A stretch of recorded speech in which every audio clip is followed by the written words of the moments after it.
This is the 2012 Chevrolet Volt. Now, Chevy and GM have dumped a whole lot of money into developing this electric vehicle and probably a lot more advertising and getting the word about what exactly it is. So why is it that no one I've run into this week knows that you could actually run it on gasoline if you need to?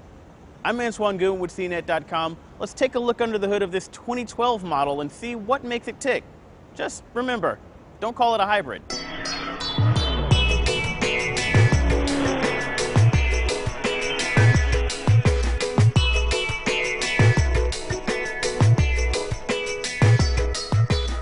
Now, the Volt is actually a very interesting, potentially very efficient powertrain wrapped in a, what's in my opinion, kind of lackluster vehicle.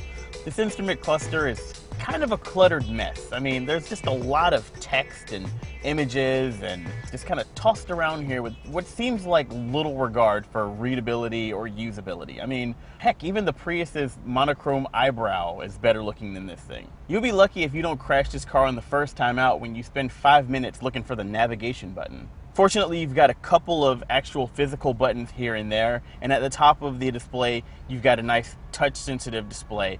Now, this 7-inch display is actually kind of nice because it's good to be able to have that touch sensitivity when you need to, for example, quickly input an address or select a song. You've got your energy info screen here that shows you how green you're driving. You've also got a nice breakout that lets you know how much electric energy you've used versus how much gas. Now, audio sources for this car's optional 7-speaker Bose audio system include a USB port and an auxiliary jack in the center console here. You've also got Bluetooth hands-free calling, Sirius XM satellite radio, and of course a CD, AM/FM radio sort of receiver there. Curiously, you don't have Bluetooth audio streaming, and that's made this Android user very frustrated this week. Now, the navigation system includes traffic data, and it's passable, but it's not exactly what I'd call good. Let's go into the point of interest database here and look for fuel for this car. Now, it shows gas, it shows biodiesel, diesel, hydrogen, compressed natural gas, things that this car doesn't actually use. Nowhere in here will it actually show you charging stations. You'd think that GM would want that in this car if they want you to get the best possible fuel economy, but sorry, it's not here. Now, under the Volt's hood is a 1.4-liter gasoline engine. Now, that may seem like a pretty low displacement for a car this size. I mean, this thing's about the size of a Camry, but don't worry, that's not actually turning the wheels. The wheels are actually turned by a 111 kilowatt electric motor. Now, that's actually twisting those front wheels to the tune of about 273 pound-feet of torque. That's a lot more like it. That amount of torque gets you pretty good pickup from a vehicle this size, and all of that torque is available from about 0 RPM. Now, that electric motor gets its juice from a 16 kilowatt hour lithium-ion battery pack. That's a T-shaped battery pack that actually runs the spine of the vehicle. It's actually the reason why you have 2 bucket seats in the back instead of a conventional bench.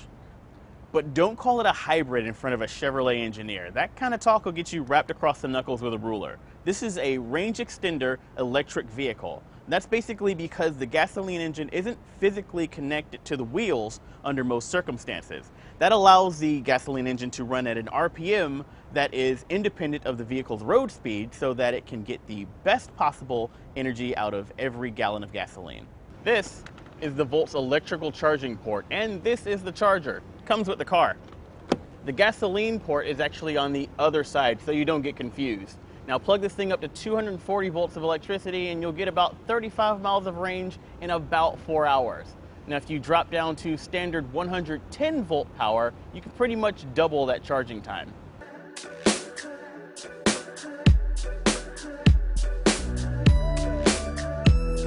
Now, one of the first things you're going to notice about the Volt when you hop into it, when you've got a good battery charge going, is that it is quiet. That's what electric cars get you. I mean, just go ahead, take a second and listen to that. Nothing.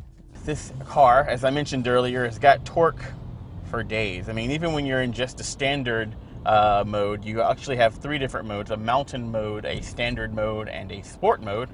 Sport mode in a Volt. The sport mode actually gives you really good pickup. Now, one thing that I did notice is that once you run out of your electric power and that gasoline engine kicks on, it does seem a little bit loud. I mean, you can hear it, you can feel it through the pedal. It's just not a really good sounding engine. And because it sits at 1 RPM the entire time, it tends to kind of drone on. And one thing that I do not like about the Volt, is the brakes. And there have been more than a couple of situations where I thought, oh yeah, I'm giving it enough brakes, but the car just doesn't slow, and it leads to hair-raising, butt-clenching moments where you think you're gonna rear end somebody. The Volt starts at $39,145, but you can probably knock about $7,500 off of that price if you qualify for the full federal EV tax credit. Now let's get into those tech options.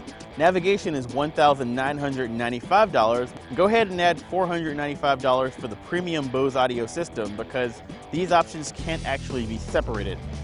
All in, our as-tested price comes to $44,170 before any sort of tax incentives.